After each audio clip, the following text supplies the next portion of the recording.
Whether it be something you play yourself or something someone you know plays, almost everyone knows about Pokemon.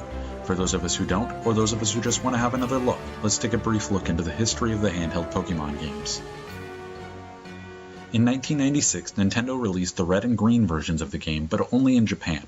After seeing the popularity of the games, they reprogrammed them and released the red and blue versions internationally in 1997, starting a worldwide craze. Following this, Game Freak and Nintendo released a reimagined version of the original games called Pokemon Yellow. This followed more closely the storyline of the anime. The second generation of games was released in 1989 called Pokemon Gold and Pokemon Silver. Following their trend from Generation 1, they released a reimagined version of the game 1 year later.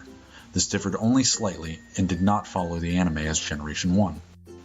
With Generation 3, we got our first major shift in graphics. Pokemon Ruby and Sapphire were released in 2002 with updated animations, more vibrant colors, and larger sprites. Shortly thereafter, following the trend, a new version entitled Pokemon Emeralds was released. With the power of the Nintendo DS, more three-dimensional images were possible, providing even more interesting graphics for Pokemon Diamond and Pearl. As with the previous generations, Generation 4 was set in an entirely new area and hosted a slew of new Pokemon. Platinum was released 2 years later with a slightly varied storyline.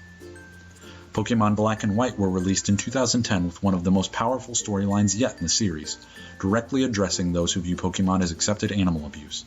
Also taking a turn, Pokemon Black 2 and White 2 were released 2 years later with brand new storylines. This was the first Pokemon handheld sequel. In the current generation of Pokemon, fans have been lucky enough to receive beautiful 3D animations in battle and out. They've also been given the ability to move diagonally and in circular motions rather than just up and down and left and right. I hope you enjoyed your quick look at the history of Pokemon.